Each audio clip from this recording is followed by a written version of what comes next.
और यहाँ झंडा यत्र तत्र डालना बंद करें, अन्यथा ऐसी तरह से भगाऊंगी। देखिए, डर से अगर मैं गलत होती तो मुझे बात करना चाहिए था। हमारे समय के बाद में ये बोला बीजेपी की भी टीम है, फिर मेरे चरित्र का बखान किया, क्योंकि इनके पास ना तथ्य है, ना प्रमाण है, ना ही इनके पास में संस्कृति, ना सभ्यता की पहचान है। ये ज़मीन के दलाल हैं।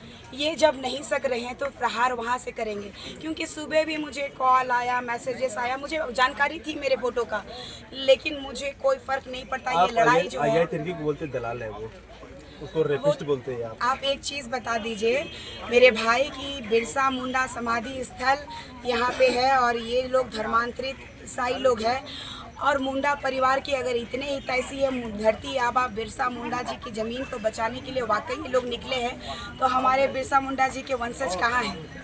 हमारे बिरसा मुंडा जी के वंशज तो दरबदर सरकार से ठोकर खा रहे हैं और ये बोल रहे हैं कि हमें एक घर आवास दे दीजिए ताकि हम लोग भी अच्छा से जीवन यापन कर सके। ये लोग कौन है होते हैं? बिरसा मुंडा जी की सरकार मेरी नहीं है, बात करती है, बोलो। सरकार आदिवासी की है, इसीलिए तो आदिवासी का ठेका दिया है इन्होंने। ये जेएमएम का ही ये क्या बोलती हूँ, चमचा है, दलाल है, जो कि जेएमएम का झंडा लेके 4 बॉडीगार्ड लेकर के जमीन की दलाली करने निकला है ये आदमी। और ये चरित्र का बखान करेगा मेरा, केस करूंगी मैं इस पे, मानवाधिकार भी जाऊंगी, महिला आयोग भी जाऊंगी। सब भगत जी, आप काफ़ी संघर्ष करते हुए जाते हैं। सीरम टोली फ्लाईओवर हो, वो भी तो नष्ट हो गया।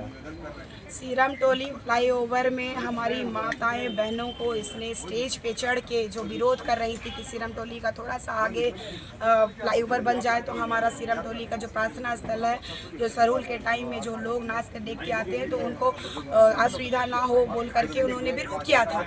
और यही अजय तिर्की अपना घमंड और जमीन दलाली में इसने पैसे ले दे करके हमारी बच्चियों को कहा था कि चीर दूंगा। यही है संस्कार। आदिवासी समाज के, सरना समाज के आप केंद्रीय अध्यक्ष कहलाते हैं। ऐसे ऐसे केंद्रीय अध्यक्ष को तो समाज से बहिष्कार कर देना चाहिए, जो हमारे समाज की बहू बेटियों पे इज्जत नज़र रखते हैं। आपको पता होगा कि बलात्कार केस में वो जेल भी जा चुके हैं। ऐसे व्यक्ति मुझे प्रमाण देंगे कि मैं क्या हूँ क्या नहीं हूँ। मुझसे लड़ना चाहिए था समाज के परिप्रेक्ष्य में। अगर मैं गलत होती तो मुझे बात करना चाहिए था। हमारे समाज में हमारे पहान, पुजार, बैगा, मन की सब है।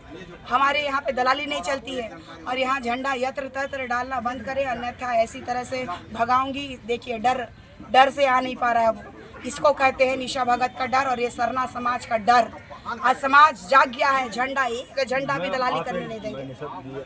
बाइबल से आप ट्वीट कर रहे थे, बाइबल पढ़े हैं क्या? मैं बहुत अच्छे से पढ़ी हूँ और मैं पढ़ी लिखी लड़की हूँ, और मेरे घर में भी धर्मांतरित लोग हैं, मेरे घर में भी ईसाई है। जैसे ये लोग ट्रोल कर रहे हैं कि कभी हिंदू बन जाती है, कभी मुसलमान बन जाती है, कभी सिख। धर्म परिवर्तन मैं धर्म परिवर्तन थोड़ी ना, क्यों? मैं समाज की सेवा बहुत से लोग कर रहे हैं, आदिवासी लोग, मुसलमान भी कर रहे हैं। करने वाले कर रहे हैं तो उनको उनका अधिकार मिले, दूसरे का अधिकार क्यों खाए? तो आप धर्मांतरित लोग एक बात बता दीजिए कि मैं अगर समाज सेवा करती हूँ तो मैं कभी, अगर मेरे हिंदू मित्र है, कोई मुसलमान है, हाँ, मैंने समाज का ठेका लिया है, मैंने समाज का ठेका ले लिया है। जो बात है जो क्लियर है। अगर मैं समाज का ठेका नहीं लूंगी तो कैसे इधर निकलूंगी समाज सेवा करने के लिए?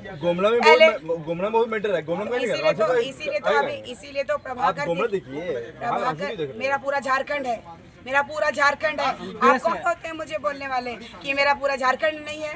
ये पूरा जल जंगल जमीन हमारा है। और सुनिए, गुमला भी देखूंगी, ये तो शुरुआत है। ये चैनपुर का जो मामला है, चैनपुर जिला में जो सरना स्थल में इन लोगों ने चर्च बनाया है, उसको मैंने कहा है बुलडोजर से तोड़ूंगी। मेघा उरांव जी इसके साक्षात प्रमाण है, हमारे समाज के अगुवा है। बाबा से पूछिए जरा, उन पे कैमरा घुमाइए, गुमला में जो है चर्च बनाया है कि नहीं हमारे सरना स्थल में, जब पूछिए उनसे, पहले उनसे पूछिए, आपको तथ्य पे जाइए।